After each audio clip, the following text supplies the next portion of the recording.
हाँ, मैं उस दिन फार्म हाउस गई थी, लेकिन इस खून से मेरा कोई लेना देना नहीं। हमें सब कुछ पता चल चुका है निशा जी। आपके भाई के साथ आपकी बनती नहीं थी, प्रॉपर्टी का केस चल रहा था और उसकी मौत के बाद आपका रास्ता साफ हो गया और प्रॉपर्टी आपके नाम हो गई। हाँ, ये बात सच है कि मेरी और आनंद की बिल्कुल नहीं बनती। तो फिर आप वहां फार्म हाउस क्यों गई? क्योंकि सौरभ और बाकी लोगों ने मुझे फोर्स किया, कहने लगे कि इतने सालों के बाद मिल रहे तो तुझे आना ही होगा। मैं गई जरूर थी, लेकिन मैं थोड़ी देर बाद ही वहां से निकल गई। क्यों? क्योंकि उस रात आनंद और मेरा झगड़ा हुआ था और मेरा मूड ऑफ हो गया, तो मैंने वहां से जाना ही जरूरी समझा। ये बात आपने पहले क्यों नहीं बताई हमें? मैं डर गई। मुझे लगा कि अगर मैं आप लोगों को ये बात बताऊंगी तो आप लोग उल्टा मेरे ऊपर ही शक करने लगेंगे। वहां से निकलने के बाद आप कहाँ गए? उसके बाद मैं घर पे आकर सो गई थी। वाह, बहाना अच्छा बनाया ताकि किसी गवाह की जरूरत ना पड़े। लेकिन जब तक ये केस सॉल्व नहीं हो जाता, आपको ब्यूरो में रहना पड़ेगा।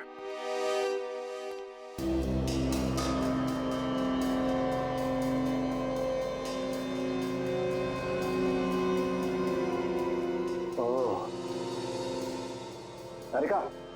हाँ सर। ये देखो। खून की छींटे सर? नहीं नहीं तारिका, ये खून की छींटे नहीं है, ये ऊपर से टपकी हुई खून की बूंदे हैं। मतलब? छींटे अगर होते हैं तो ऐसे फैल जाते हैं, लेकिन ये ऊपर से टपकी हुई खून की बूंद है। मुझे लगता है वो बच्चा उस हॉल में आया होगा और किसी चीज से या किसी लाश से टकरा के गिर गया होगा।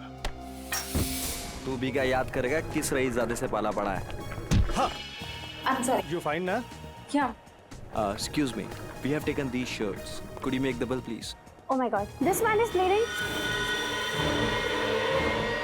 अर्णव, अर्णव, अर्णव, ये सब कैसे हो गया? हमने अपनी सारी फॉर्मेलिटीज पूरी कर दी हैं। Thank you. क्या आप इन्हें अकेले ले जाएंगे? जी हाँ, मैं अर्णव की लाश को अकेला ही इंडिया लेकर जाऊंगा। हेलो, सिक्योरिटी की जांच पूरी हो चुकी है।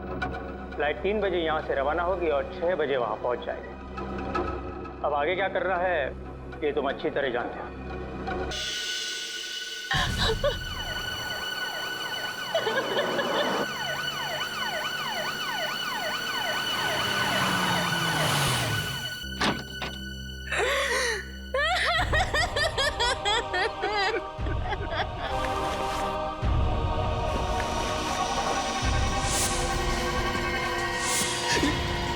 ये किसकी लाश है? ये अर्नब भैया की लाश नहीं है। कौन है ये? कहाँ है अर्नब? मुझे कुछ समझ में नहीं आ रहा कि ये क्या हो रहा है। क्या पता नहीं, लगातार तुम अर्नब की लाश के साथ थे। मेरा बेटा कहाँ है? जी हाँ अंकल, मैं लगातार उसके साथ था, पर मुझे नहीं पता ये सब कैसे हो गया। झूठ बोल रहे हो तुम।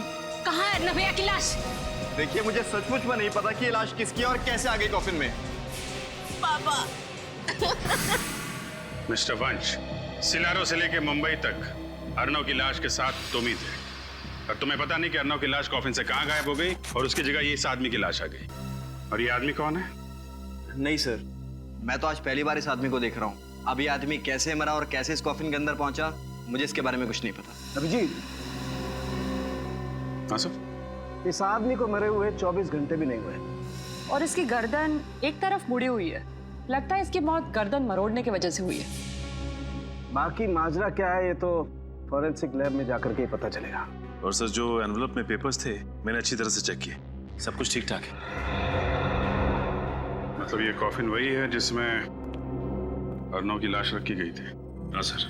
कॉफिन वही है तो लाश गई कहाँ? वंश को जरा ब्यूरो ले चलो, वहां की हवा खिलाते हैं इन्हें।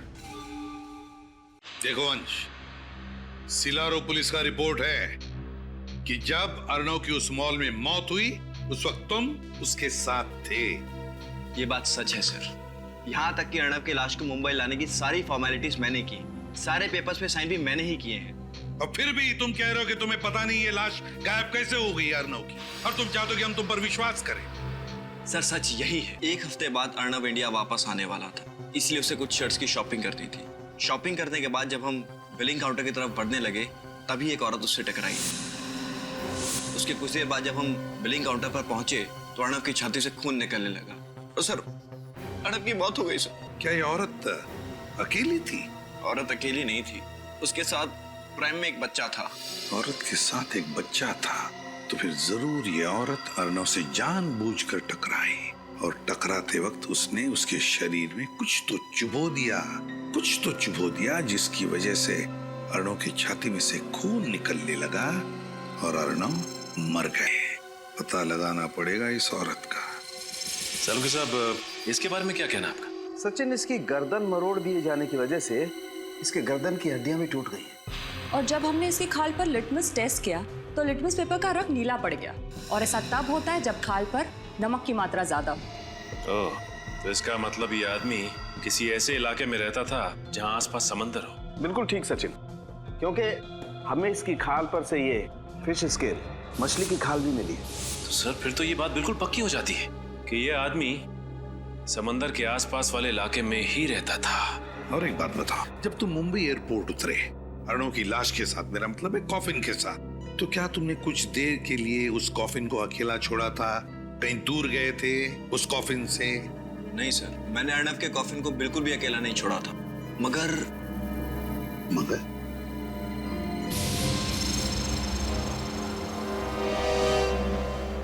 कहाँ लेके जा रहे हो तुम? सर मुझे लगता है कि उसी समय कुछ गड़बड़ हुई थी। साफ साफ बताओ, किस बात के बारे में बात कर रहे हो तुम? जब हम अर्णव के घर की ओर बढ़ रहे थे तो ड्राइवर ने बीच में एक सुनसान रास्ते की ओर शॉर्टकट लिया था। सुनसान रास्ते की ओर शॉर्टकट? जी। जी क्या? फिर क्या हुआ बताओ? सर जब हम सुनसान रास्ते पर आगे बढ़ रहे थे तब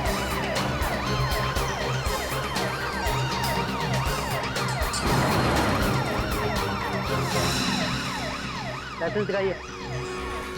अरे गाड़ी क्यों रोक दी भैया? सर नाकाबंदी है। पुलिस आजकल बहुत चौकन्नी हो गई है, कहीं भी और किसी भी जगह पर नाकाबंदी लगा देती है। हाँ जी, हेलो। हाँ जी, मैं वंश बोल रहा हूँ। हाँ जी, बस हम थोड़ी देर में पहुंचने वाले हैं। हाँ जी ठीक है, रखता हूँ।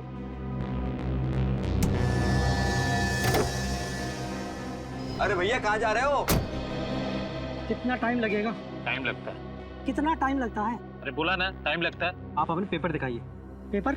ये एम्बुलेंस है, कोई एम्बुलेंस के पेपर चेक करता है? ज्यादा समझदारी नहीं बताओ, अब जाके एम्बुलेंस में बैठ जाओ वरना। अरे क्या भाई साहब शांत हो जाइए प्लीज, बात को थोड़ा समझने की कोशिश कीजिए। चलो थैंक यू। चलिए आप बैठिए। जाइए अभी।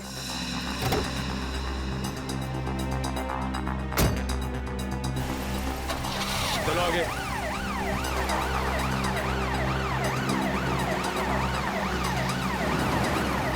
देखो, हाँ मतलब उसी दौरान लाश को गायब किया गया। सर आपका मतलब ये सब एक साजिश थी? बिल्कुल पंकज, सबका सब प्लान था ये। तुम्हें अजीब नहीं लगा सुनसान रास्ते पर चेक पोस्ट देखकर? सर जैसा कि मैं आपको पहले भी बता चुका हूँ कि मैं यहाँ की किसी भी चीज से ज्यादा वाकिफ नहीं हूँ, इसलिए ये। क्या इसीलिए? वो जगह दिखाओ हमें जहाँ पर ये सब हुआ था। चलो बताओ कहाँ पर है? सर यहाँ से सीधा ले लीजिए।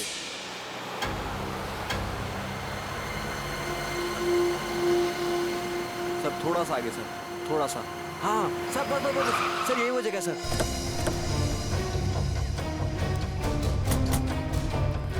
क्या यही वो रास्ता है? जी हाँ सर, यही वो रास्ता है, पर वो चेक पोस्ट कहीं नजर नहीं आ रहा, और वो दोनों कांस्टेबल भी नजर नहीं आ रहे सर। कहाँ पर था चेक पोस्ट? वो चेक पोस्ट यहाँ पर था सर, यहाँ पर चेक पोस्ट था जी। और एम्बुलेंस? सर एम्बुलेंस यहाँ थी सर। हाँ सर, यहाँ एम्बुलेंस। यहाँ पर एम्बुलेंस थी और वो दो गाड़ियाँ? सर एक गाड़ी एम्बुलेंस के आगे थी यहाँ, सर दूसरी गाड़ी एम्बुलेंस के पीछे थी यहाँ। विनीत, काम करो, हेडक्वार्टर्स को फोन करो और पता लगाओ क्या यहाँ पर चेक पोस्ट लगाया था क्या?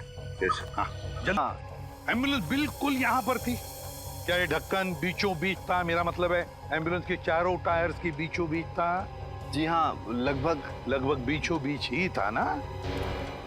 लगभग। सर हेडक्वार्टर से पता लगा है सर, वो दिन यहाँ किसी चेक पोस्ट का ऑर्डर नहीं दिया गया था। उस दिन कोई चेक पोस्ट नहीं लगवाया गया था। सुन लिया? कोई चेक पोस्ट नहीं लगवाया गया था। अब एक काम करो विनीत, हमारे लोगों को बुलाओ और एक गटर का ढक्कन खुलवाओ। इस गटर के अंदर घुसकर देखते हैं है क्या इसके नीचे। अरे भाई सुनिए जी, इस आदमी को आपने यहाँ देखा क्या गांव में? आपको मालूम है ये आदमी कहाँ पे रहता है? नहीं साहब। नहीं? अच्छा ठीक है, एक मिनट जरा ये फोटो देखिए। इस आदमी को पहचानते हो? ओके।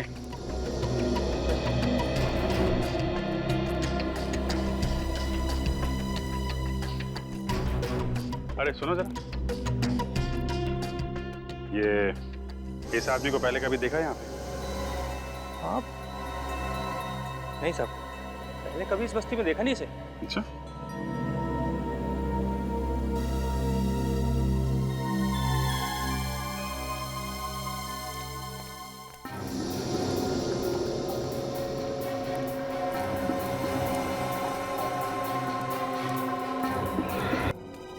क्या रे टेंगो, इतना परेशान क्यों दिख रहा है? पकिया, चंदू के दोस्त लोग आए हैं। क्या? और वो मरे हुए चंदू की तस्वीर दिखाकर मुझसे पूछ रहे हैं कि मैं इसे जानता हूँ क्या? मरे हुए चंदू की तस्वीर? ए, चलो देखते। चलो। ए, चंदू का कौन ढूंढ रहा तुम लोग? देखा, शक सही निकला। तो तुम लोग चंदू को जानते हो। अब ये भी बता दो कि चंदू रहता कहाँ था? क्यों बताएं हम लोग? जब हमने चंदू की फोटो दिखाई तुम्हें तो पहचानने से इनकार क्यों किया? क्योंकि हमें मालूम है तुम लोग चंदू के गिरोह के आदमी हो और उसको मारने के बाद हमसे हफ्ता वसूली करने को आए हो। अपनी मेहनत की कमाई के बहुत रुपए दे दिया तुम लोगों को, अब एक फूटी कौड़ी नहीं मिलेगी। चंदू गया, उसका हफ्ता भी गया, अब तुम लोग भी जाओगे। देखो, ना तो हम चंदू के दोस्त हैं और ना ही हफ्ता वसूलने आए। हम लोग सीआईडी से हैं। सीआईडी? माफ करना साहब। साहब, हमारे सारे पैसे छीन लेता था वो, को नरक में जगह नहीं मिलेगी अब। ठीक है, कर दिखाओ उसको जरा। आइए साहब दिखाते हैं।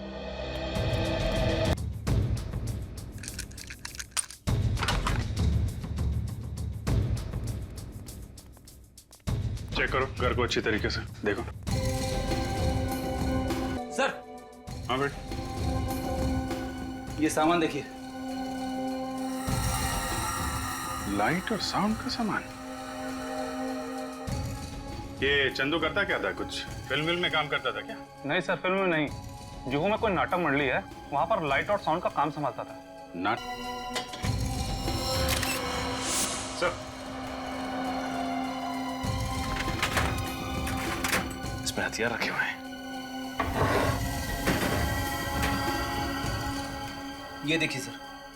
माय गॉड, ये फोटो तो बिल्कुल वैसी है जैसे वंश ने हमें बताया था। वो प्रेम वाली औरत अर्नव से टकराई थी और अर्नव गिर गया था। लगता है ये फोटो प्रेम में से खींची गई है। सर ये फोटो का प्रिंट आउट है ना, इसका मतलब चंदू को ये फोटो किसी ने भेजी है। मगर किसने भेजी और क्यों?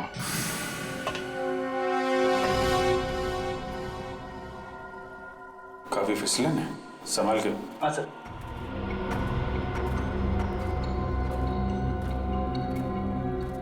ये टनल कहाँ खुलता है? साहब ये टनल सीधा खीरा गेट में खुलता है। खीरा गेट तो बहुत भीड़ भाड़ वाला इलाका है ना सर।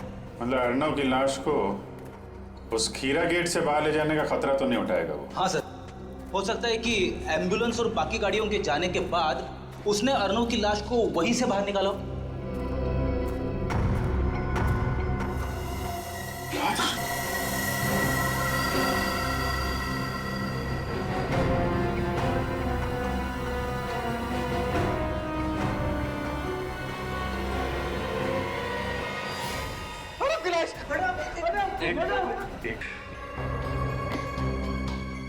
सर, हाँ? ये देखिए सर, ये अर्नव का पेट कितनी बुरी तरह से काटा गया है।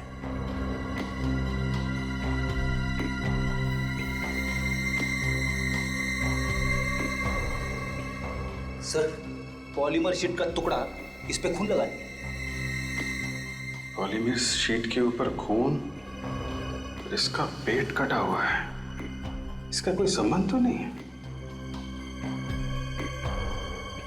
एक काम करो, ये शीट और ये लाश दोनों फोरेंसिक लैब भेज दो।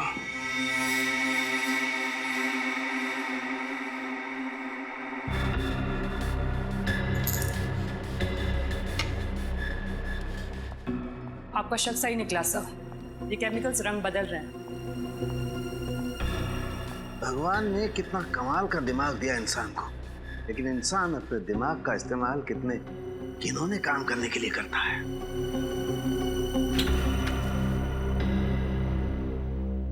सर, अर्नव के पेट को किस काम के लिए काटा गया था?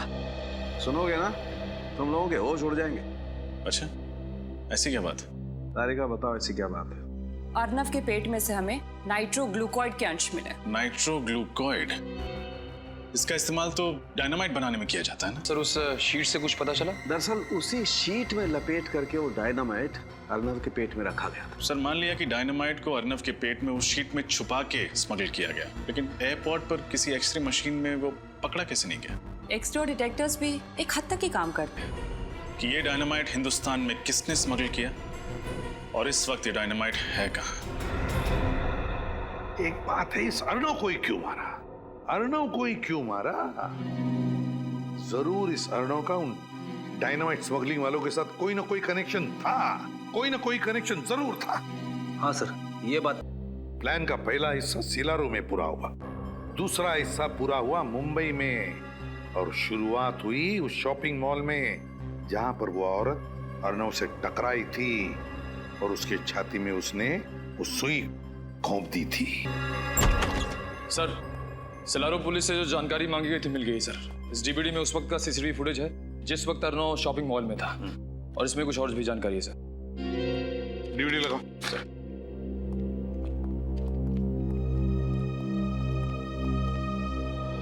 सीसीटीवी फुटेज में बच्चे के साथ जो औरत है उसका नाम सुहासी है, और एक दिन पहले भी उसने इसी शॉपिंग मॉल से खरीदी की थी। होटल में डिलीवरी की गई थी। होटल का नाम है hotel Delphi, KR junction. Suhasi India की रहने वाली थी।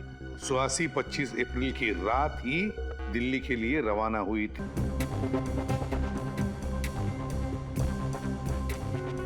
बस पॉज करो, अब जूम करो, ये देखो, ये सुहासी वहां से आई और अर्णव के साथ टकराई, जानबूझकर टकराई ताकि वो उसकी छाती में सुई भोंक सके। सर, इतना ही नहीं, जिस वक्त अर्णव मर रहा था उस वक्त सुहासी ने उसका फोटो भी खींचा और फोटो मुंबई में चंदू को भेज दिया ताकि मुंबई की प्लानिंग शुरू की जा सके। सिलारो का डॉक्टर जिसने अर्णव के बॉडी का पोस्टमार्टम किया था, लगता है वो भी जरूर मिला हुआ था इस सारे प्लान में, क्योंकि उसकी मदद के बगैर अर्णव के शरीर के अंग निकालकर उसमें डायनामाइट फिट करना इतना आसान काम नहीं था। हाँ सर, हमें फौरन सिलारो पुलिस को खबर कर देनी चाहिए ताकि उस डॉक्टर को पकड़ सके। हाँ? और ये सीसीटीवी फुटेज और ये सारा इंफॉर्मेशन सारा का सारा दिल्ली पुलिस को भेज दो, पता तो चले दिल्ली उतरने के बाद ये सुहासी गई कहां। Yes sir. और वो नाटक मंडली जहां पर ये चंदू काम करता था, वहां जाकर अच्छी तरह से पूछताछ करनी चाहिए, एक एक की पूछताछ करनी चाहिए। सर, एम्बुलेंस का ड्राइवर और बाकी सभी लोगों के बारे में पता लगाना चाहिए ताकि हमें पता चल सके कि अर्णव की लाश कफिन से गायब कैसे हुई। तुम्हें क्या लगता है निखिल, क्यों एम्बुलेंस अभी भी वैसे के वैसे रखी होगी उन लोगों ने? जाओ जाकर चेक करो, देखो एम्बुलेंस भंगार खाने में ही मिलेगी।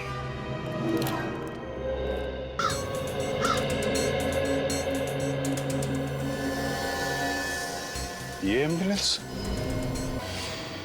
छान मारो इसे।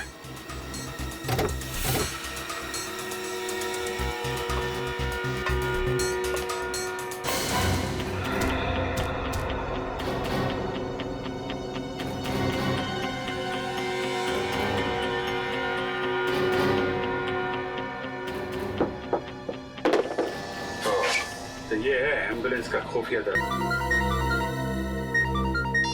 सचिन, हाँ सचिन। ओह, चंदू जिस थिएटर में काम करता था उसका पता चल गया? कोई भी अपने काम से मुकर जाए, लेकिन सीआईडी अपने काम से कभी नहीं मुकरती। जब तक केस सॉल्व नहीं होता हम चैन से नहीं बैठते हैं। सीआईडी?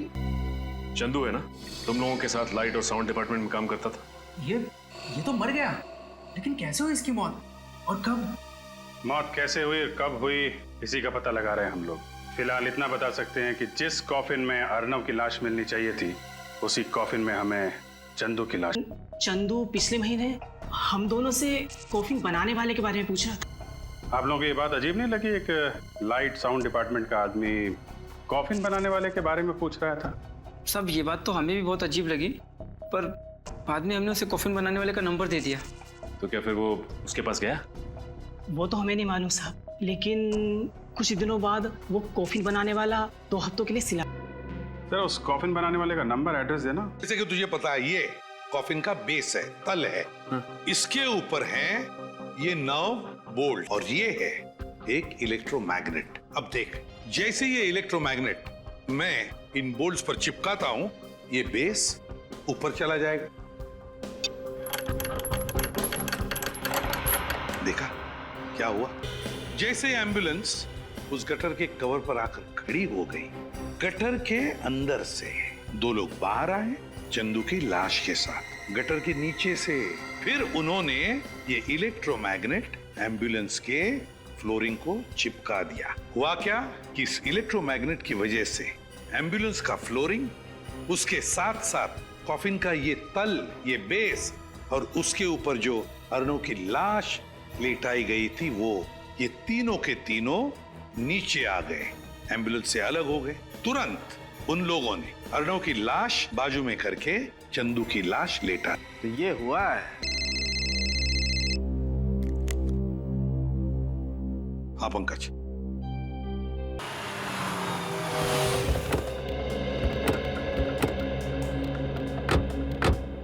सर उस टैक्सी वाले ने सुहासी को इसी बांगड़कर सोसाइटी में छोड़ा था।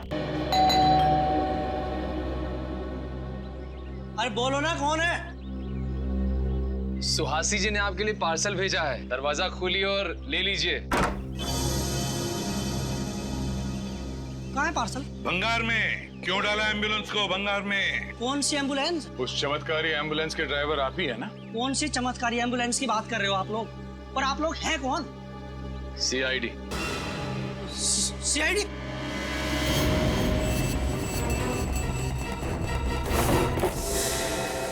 नहीं तो गोली मार दूंगा। लंगूर के तुम, फेंक दे गन। फ्रेडी निकल, घर की अच्छी तरह से तलाशी लो, एक एक कोना छान मारो। मैं ही एम्बुलेंस का ड्राइवर हूँ साहब, मैं HM हॉस्पिटल में काम करता हूँ साहब, आप चाहे तो वहां जाकर पता कर सकते हैं।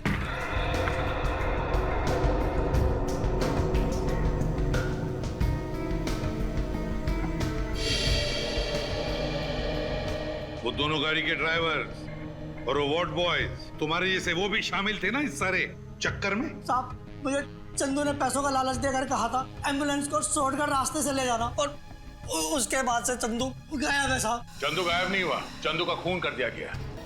सर इधर से ये मिला है। सर ये देखिए मुझे क्या मिला है। सर सुहासी के अलग अलग गेटअप से फोटोज भी हैं सर। तिमारी थिएटर ग्रुप, सुहासी के अलग अलग बेस में फोटोग्राफ्स। तो इसका मतलब है तिमारी थिएटर ग्रुप में सुहासी अभिनेत्री बनकर काम कर रही थी। अब अभिजीत को फोन करके कहो कि सुहासी इस तिमारी थिएटर ग्रुप में ही मिलेगी। कहाँ हो तुम? मुझे यहाँ क्यों बुलाया? कर चाहते क्या हो? तुम ही हो ना? क्या तुम सच में वहां पर डायनामाइट? अरे सुहासी, माय गॉड, सुहासी किसने किया? कौन था वो? हैं? वो आदमी। कौन आदमी? डायनामाइट। डायनामाइट? कहाँ डायनामाइट? आप लोग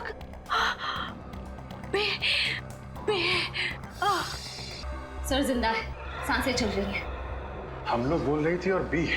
सर कहीं ब्यूरो में डायनामाइट? माय गॉड, हो सकता है। इसको जल्दी से हॉस्पिटल पहुंचाने का इंतजाम करो। सर। ACP साहब वो सारी टीम को खबर कर दो, ब्यूरो में डायनामाइट हो सकता है। Hello sir.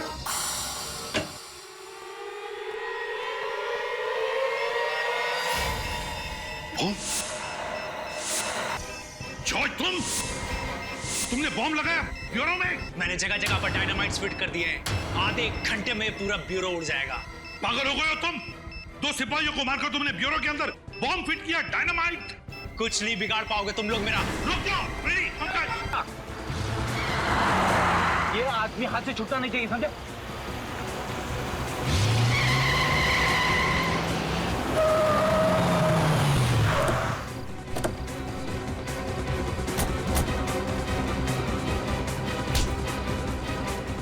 ब्यूरो को उड़ाएगा बॉम्ब से, हैं? तुम्हारा खेल खत्म हो चुका है जॉय। तुम्हारे लगाए हुए डायनामाइट्स डिफ्यूज हो चुके हैं। क्या सोचा था तुम? अर्नो को मार के उसकी लाश में डायनामाइट छुपा के आओगे और किसी को पता भी नहीं चलेगा? क्या? तुम्हारे पापों का घड़ा फूट चुका है जॉय। तुमने अर्नव और चंदू का खून किया है और सुहासी को मारने की कोशिश की है, समझे? नाटक कंपनी में काम करने का दिखावा करते हो। असली काम है हथियारों की तस्करी, लोगों का खून करना। खून करना हमारा पेशा नहीं है। तो फिर अर्नव को क्यों मारा? अर्नव हमारा ही आदमी था, लेकिन जब उसने गिरोह छोड़ने की बात की तो उसे मारना पड़ा। और चंदू? चंदू का खून क्यों किया? अर्नव की लाश से डायनामाइट निकालना था और कॉफिन में किसी न किसी की लाश तो रखनी ही थी, इसलिए चंदू की बलि चढ़ानी पड़ी। हथियारों की तस्करी, 2-2 खून किया है तुमने। तुम्हें तो फांसी होगी।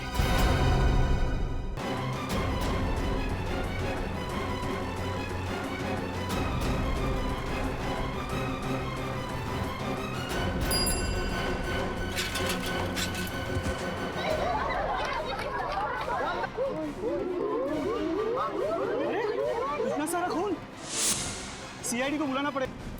पीछे हटिए। एक्सक्यूज मी, पीछे हटिए। हटिए। किसने फोन किया था? सर मैंने फोन किया था। माय गॉड, इतना सारा खून। क्या हुआ, क्या था? सर बच्चा तेजी से भागता हुआ आया, साइकिल से टकराया और बेहोश हो गया। कहाँ पे? आइए सर मैं बताता आपको।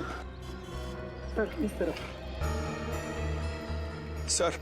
हाँ सर, लगता है वो खून बच्चे का नहीं है सर। क्या? खून बच्चे का नहीं है? नहीं सर, उसके शरीर पे कोई चोट के निशान नहीं है। उम्मीद करता हूँ सर बच्चे की टी शर्ट पे पाया गया खून किसी इंसान का ना हो। हाँ अभिजीत, हेमोट्रेस टेस्ट करते हैं, उसे पता चल जाएगा।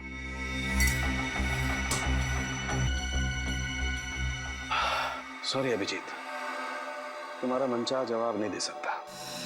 इस शर्ट पर जो खून है वो इंसान। क्या? हाँ तारिका। सर इस चप्पल पे जो मिट्टी लगी हुई है उस पर खून मिला हुआ है और उसके साथ साथ घास का तिनका भी। घास का तिनका? मतलब ये बच्चा किसी गार्डन वगैरह से आया होगा। अभी पता करते हैं। तारिका जरा टेस्ट। अभिजीत, इस शर्ट पर 1 नहीं 3 लोगों का खून मिला है। क्या?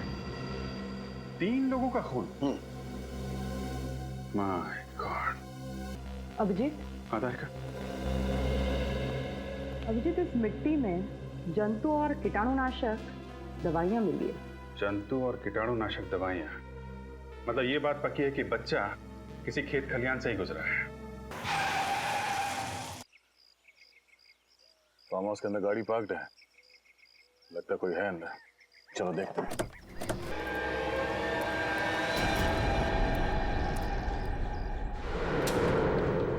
कोई है? हेल्प मी, बहुत दूर से आया हूँ। Help me.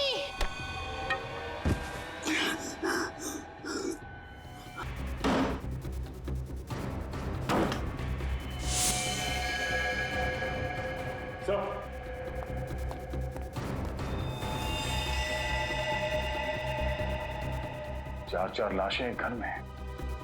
फॉरेंसिक। पीठ पर गोली लगी है। कम से कम 2-3 घंटे हुए होंगे इसे मरे। लग गया।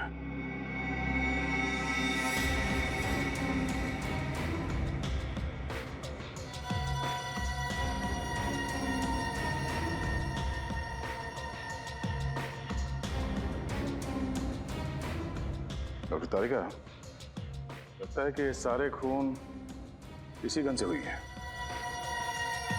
तो खूनी मर्डर वेपन यहाँ पे छोड़ के क्यों भाग गया?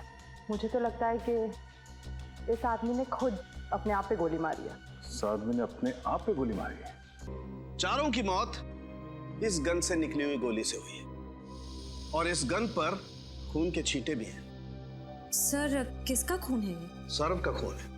सौरभ को पॉइंट ब्लैंक रेंज से गोली मारी गई है, जिसकी वजह से सौरभ का खून इस पर भी आकर के लग गया है। और एक बात, सिर्फ सौरभ के हाथ पर यहां गन पाउडर के निशान है। पूर्वी, इस सौरभ के पास से जो गन मिली थी उसके बारे में क्या पता चला? किसकी थी वो गन? वो गन इसी के नाम पे रजिस्टर्ड थी। सर ये आनंद की बहन निशा जी। देखिए, हम आनंद और उसके दोस्तों के बारे में कुछ जानना चाहते हैं ताकि हमें केस सॉल्व करने में मदद मिले। सर ये सब लोग कॉलेज के दोस्त थे और बहुत सालों के बाद मिलने वाले थे, इसीलिए इन लोगों ने प्लान बनाया था कि सौरभ के फार्म हाउस पे जाएंगे। निशा जी, आपने आखिरी बार आनंद से बात कब की थी? आनंद से मेरी लगभग 1 हफ्ते पहले बात हुई थी, लेकिन हाँ, यश का 2 दिन पहले ही मुझे फोन आया था और उसी ने मुझे बताया कि ये लोग फार्म हाउस पे पार्टी करने जा रहे हैं। यश? ये यश कौन है? सर यश भी उन लोगों का दोस्त है और ये सब लोग मिलकर उस दिन फार्म हाउस पर गए।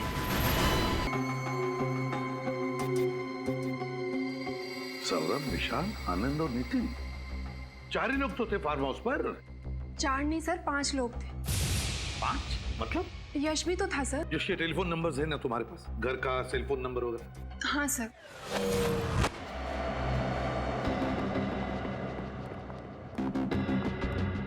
ये देखो, कोई सुराग मिला डॉक्टर तारे का?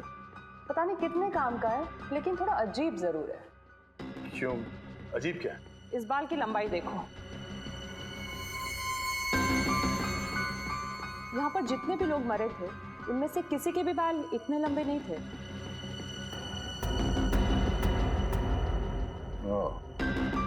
इसका मतलब है इन चारों के अलावा कोई और भी था, या कोई औरत। अब ये तो इस बाल के डीएनए टेस्ट से ही पता चलेगा।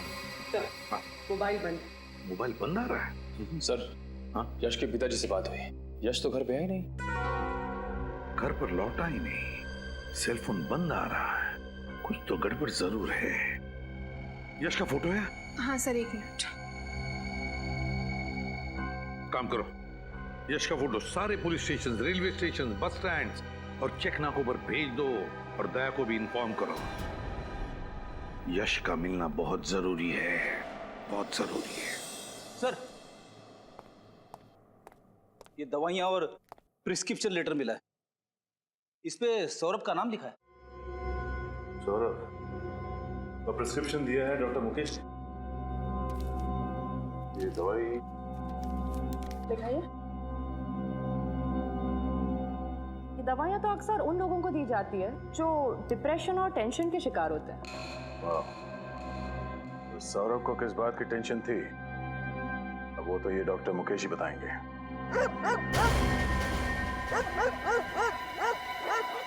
कुत्तों के भौंकने की आवाज पीछे की तरफ से आ रही है, जरा देखो जाके, चक्कर क्या?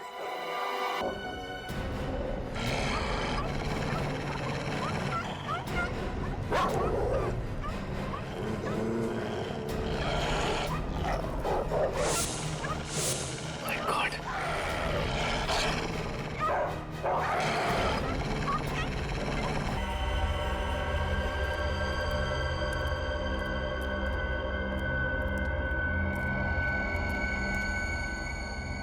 अरे, ये तो यश है।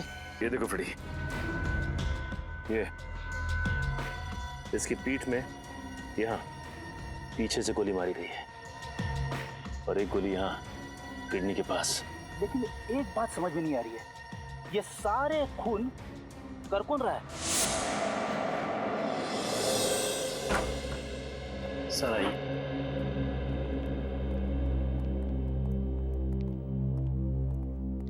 सर, सीआईडी ऑफिसर साहब से मिलना है।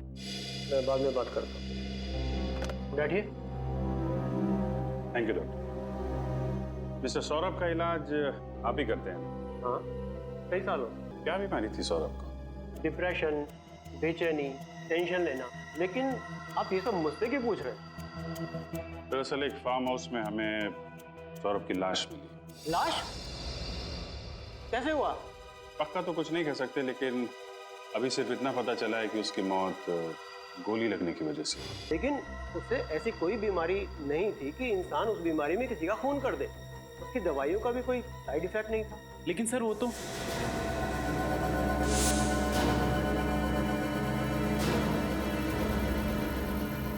ठीक है डॉक्टर साहब, थैंक यू वेरी मच।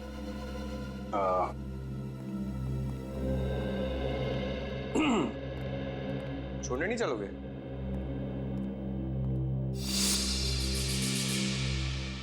बता दो सब कुछ। क्या जानते हो? सर देखिए सर, सौरभ जी की सबसे बड़ी प्रॉब्लम जो थी सर, उनका गुस्सा था सर। उनकी प्रॉब्लम हाइपरटेंशन और डिप्रेशन नहीं था सर। सबसे बड़ा वीक पॉइंट उनका था गुस्सा सर। वो उस पर काबू नहीं कर पाते थे सर। हमारे सामने कभी कुछ ऐसा हुआ है? हाँ सर, एक बार हुआ था सर। हमारे यहाँ के एक पेशेंट पे उन्होंने हाथ उठा दिया था सर। क्यों? क्योंकि उनको ऐसा लगा सर उनका नंबर था और वो बीच में घुस गया सर। इतनी सी बात के लिए उन्होंने किसी पर हाथ उठा दिया? यही जगह है ना जहाँ पर सौरभ की लाश थी? हाँ सर, यहाँ पे। हाँ।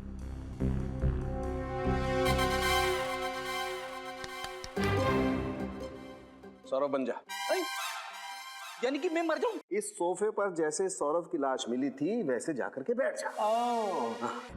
कोई आदमी अपने आप को गोली मारेगा इस तरीके से बैठ करके, तो खोपड़ी से खून के छींटे जाएंगे वहां, इस तरफ, ऊपर की तरफ। लेकिन यहाँ तो खून के छींटे नहीं हैं, खून के छींटे हैं वहां, पीछे की तरफ। और वो तभी जा सकते हैं जब आदमी ऐसे लेटा हो और कोई उसे यहां से गोली मारे। अभिजीत, सौरभ और यश के जूतों में मिली मिट्टी मैच नहीं करती है, अलग अलग है। मतलब यश का भी खून सौरभ ने नहीं किया है, वो नहीं कोई और ही है।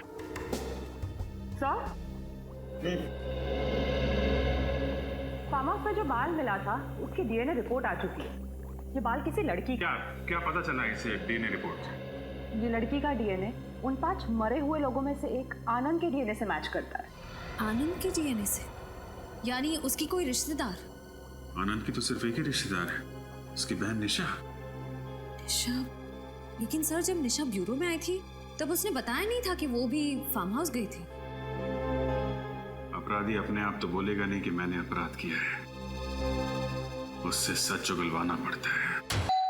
अरे हाँ पापा, तुम लोग पहुंचो, मैं बस 5 मिनट में पहुंचती हूँ। कहाँ जा रही निशा? पहले 2-4 बातें हमसे कर लीजिए, फिर हम भी चलते हैं पार्टी में। पार्टी? What nonsense! हम तो सेंस में है मैडम, लेकिन आपको देख के लगता है कि आप अपने होश में। हाँ, मैं उस दिन फार्म हाउस गई थी, लेकिन इस खून से मेरा कोई लेना देना नहीं। हमें सब कुछ पता चल चुका है निशा जी। आपके भाई के साथ आपकी बनती नहीं थी, प्रॉपर्टी का केस चल रहा था, और उसकी मौत के बाद आपका रास्ता साफ हो गया और प्रॉपर्टी आपके नाम हो गई। हाँ, ये बात सच है कि मेरी और आनंद की बिल्कुल नहीं बनती। तो फिर आप वहां फार्म हाउस क्यों गए? क्योंकि सौरभ और बाकी लोगों ने मुझे फोर्स किया, कहने लगे कि इतने सालों के बाद मिल रहे तो तुझे आना ही होगा। मैं गई जरूर थी, लेकिन मैं थोड़ी देर बाद ही वहां से निकल गई। क्यों?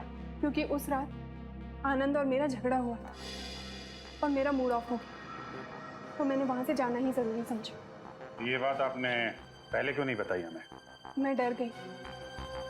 मुझे लगा कि अगर मैं आप लोगों को ये बात बताऊंगी तो आप लोग उल्टा मेरे ऊपर ही शक करने लगेंगे। वहां से निकलने के बाद आप कहाँ हैं? उसके बाद मैं घर पे आकर सो गई थी। वाह, बहाना अच्छा बनाया ताकि किसी गवाह की जरूरत ना पड़े, लेकिन जब तक ये केस सॉल्व नहीं हो जाता आपको ब्यूरो में रहना पड़ेगा।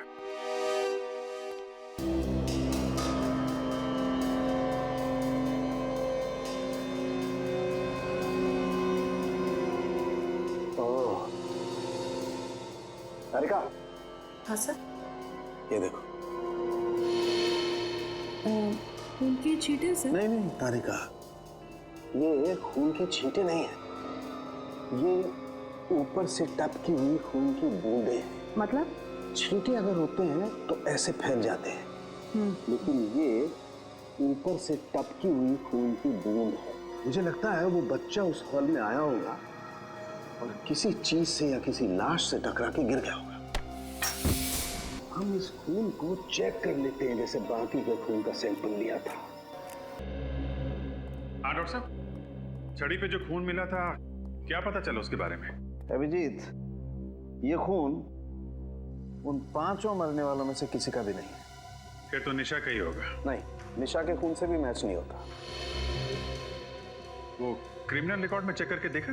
वो भी देख लिया, लेकिन रिकॉर्ड में किसी से मैच नहीं हो रहा है।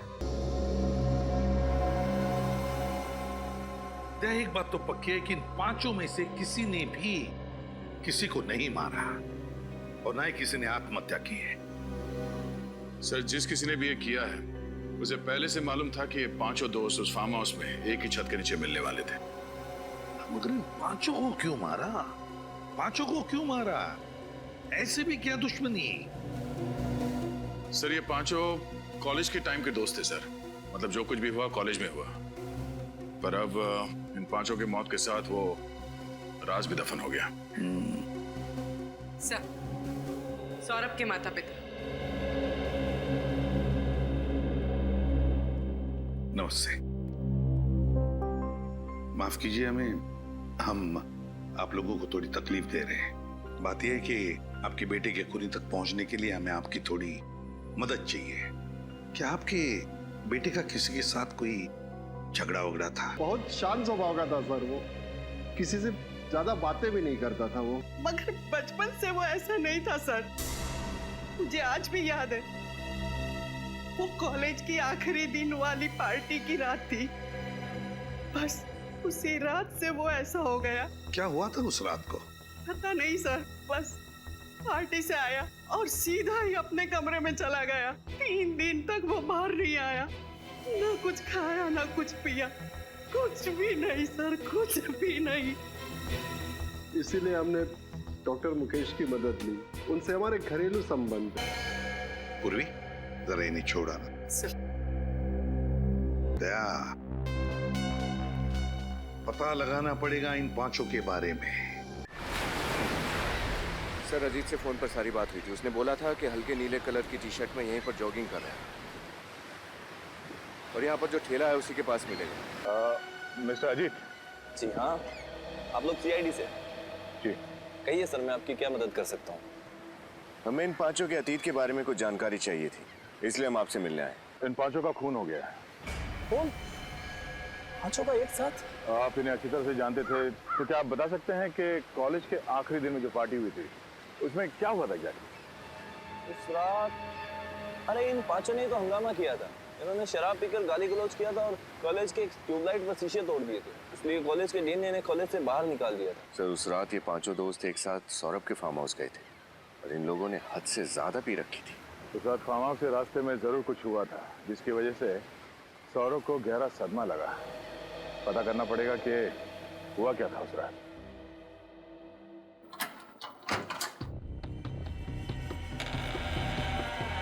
खूनी मेन दरवाजा खोलकर हॉल के अंदर आया, जो कि सौरभ और उसके दोस्त या तो बंद करना भूल गए थे या खूनी के हाथ में चाबी थी। सौरभ उस सोफे पर बैठा हुआ था। खूनी सौरभ के पास आया, उसने सौरभ के हाथ में गन पकड़ा दी और सौरभ के हाथों से ट्रिगर दबा दिया ताकि गन पाउडर का निशान सौरभ के हाथों पर आ जाए।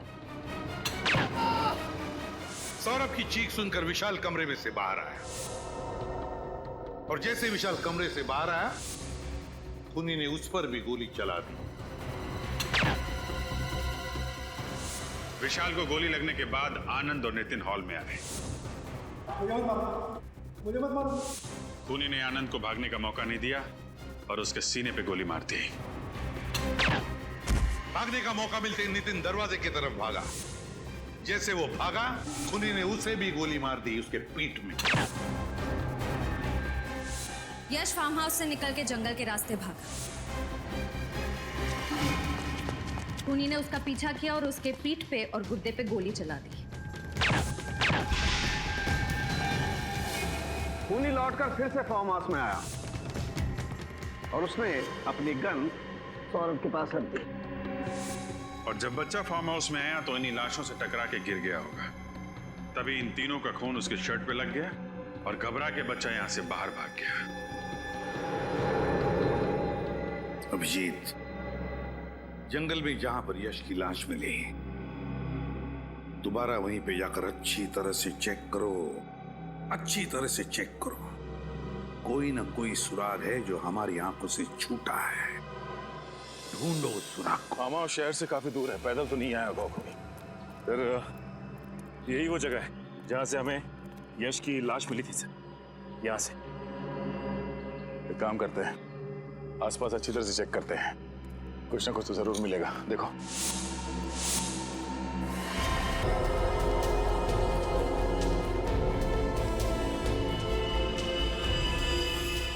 सर, आप रेडी? ये देखिए सर, शर्ट का फटा हुआ टुकड़ा, इस पे खून लगा है। सर, सचिन, ये देखिए सर, बाइक के टायर के निशान से। इसका मतलब है खूनी बाइक से यहाँ पे आया होगा।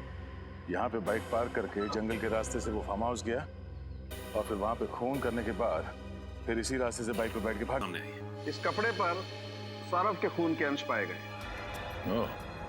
और इस कपड़े पर मर्क्यूरी और कोयले के अंश भी मिले। कोयला और मर्क्यूरी? शायद मेरे पास इसका जवाब है।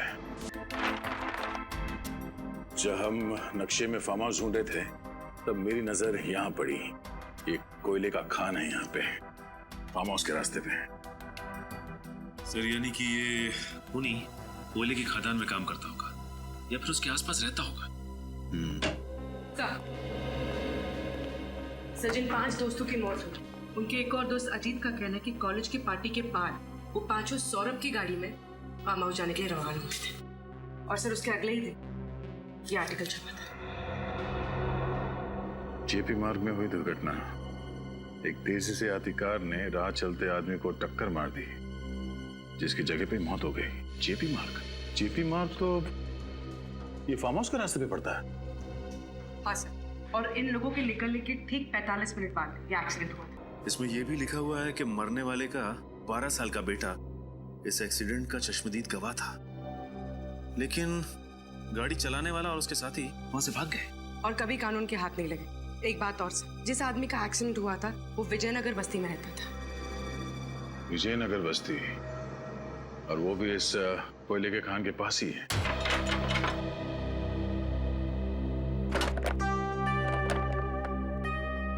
किससे मिलना आप लोगों को? जी आप ही से मिलना है, हम लोग सीआईडी से हैं। सीआईडी? जी। ये फोटो आपके पति की है? जी हाँ, इनको गुजरे तो 8 साल हो गए। इस अखबार के हिसाब से जब आपके पति का एक्सीडेंट हुआ था उस वक्त आपका बेटा इकलौता चश्मदीद गवाह था, है ना? हाँ था तो, लेकिन उसका कुछ फायदा नहीं हुआ क्योंकि मेरे पति के खूनी पकड़े नहीं गए। अब आपका बेटा काफी बड़ा हो गया होगा। जी हाँ, बड़ा भी और समझदार भी। ये लीजिए, आ गया मेरा बेटा। सीआईडी।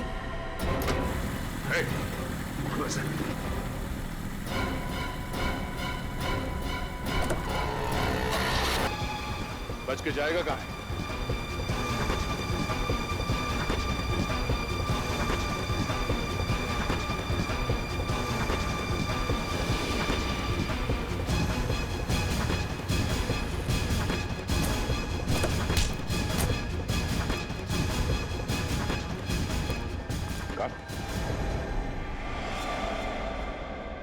सर, ये तो डॉक्टर मुकेश का असिस्टेंट है।